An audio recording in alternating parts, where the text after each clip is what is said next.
কারোর সাথে কম্পেয়ার করবেন না। ও এ প্লাস পাইছে, ও সফল হয়েছে, ওর চাকচিক্য, ওইটা দেখেই হ্যাপি হবেন না। এই চাকচিক্যটাই তার পুরো লাইফ না।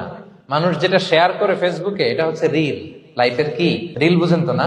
সবাই বুঝেন মাশাআল্লাহ। Highlighted reel. আপনি কি মনে করছেন এই যে রিলের মধ্যে যতটুকু দেখছেন এটা পুরোটাই ওর লাইফ?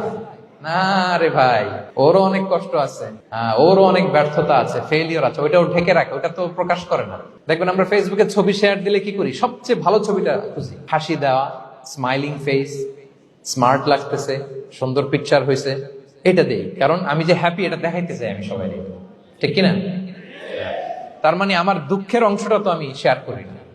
সো আপনি কারো চাকচিক্য দেখলে অবাক হবেন না, এটাই তার হোল লাইফ নয়। It's not the entire picture of his life. এটা হচ্ছে হাইলাইটেড রিল। এটা কি? সবাই বলেন এটা কি?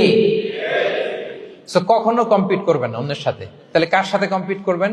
Compete with yourself. নিজের সাথে কম্পিট করুন, নিজের সাথে কম্পিট করুন। and try to be the better version of yourself in every single day. প্রতিদিন নিজেকে একটু একটু করে ডেভেলপ করার চেষ্টা করুন। and don't lose your confidence by comparing yourself with others. Dear brothers and sisters, কখনো নিজেকে অন্যের সাথে তুলনা করে আপনার কনফিডেন্স কমাবেন না।